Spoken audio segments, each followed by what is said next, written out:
Обвинителството во наредните денови ќе ги извести пациентите или семејствата на починатите од рак кои биле несоодветно лекувани на клиниката за онкологија. По поднесување на обвиненијата против двајцата поранешни директори на клиниката и уште тројца онколози за несовесно лекување, болните од рак стравуваат дали можеби тие се меѓу оние на кои им била давана несоодветна терапија. Обвинителството соопшти дека вештачењето во Словенија утврдило дека 29 луѓе биле несоодветно лекувани, а експертите од Србија потврдиле несоодветно лекување кај уште 18 луѓе. Обвинителите денеска се сретнаа со представници на онколошките пациенти за да ги информираат за истрагата. Многу важно им било кои се тие луѓе кои што биле несоодветно лекувани. Без разлика кој и да направил некаков криминал, нашиот став е ист. Мора да се плати за тоа, мора да има последици и мора да се научи дека никогаш повеќе нема да се повтори.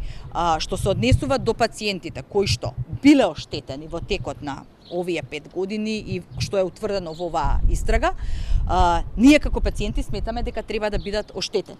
Ниедни пари нема да ги вратат ниту нивното здравје, нити пак нивните починати, меѓутоа од друга страна пак ќе дадат една заклучница. Обвинителството соопшти дека на средбата ги информирале представниците на пациентите дека во текот на истрагата биле прегледани медицинските досиеа на сите пациенти кои што примале биолошка терапија од почетокот на 2018 до крајот на 2022.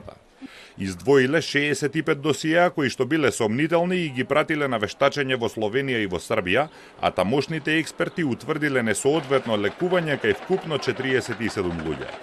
Дел од нив не го дочекаа крајот на истрагата. Во следните денови обвинителството ќе ги контактира пациентите кај кои вештачењата утврдија пропуст во лекувањето или нивните законски застапници со цел да ги информира и да им укаже на нивните права како оштетени. Истрагата која траеше 20 месеци од септември 2023 година покажа дека на 9 пациенти фиктивно им биле препишувани скапи лекови, а не им биле давани, туку директорите си ги земале. Сомнежот е дека се давани или продавани на други заболени. На друга група пациенти лековите им биле давани 3 или 4 недели порано од што требало, со што им го ставиле здравјето и животот во ризик. А ако не им биле давани, значи дека завршиле на друго место. Лекови им биле препишувани и на пациенти во последен стадиум на болеста кога не можеле да им помогнат. Поранешните директори на клиниката, освен за погрешно лекување, се обвинети и за финансиски злоупотреби.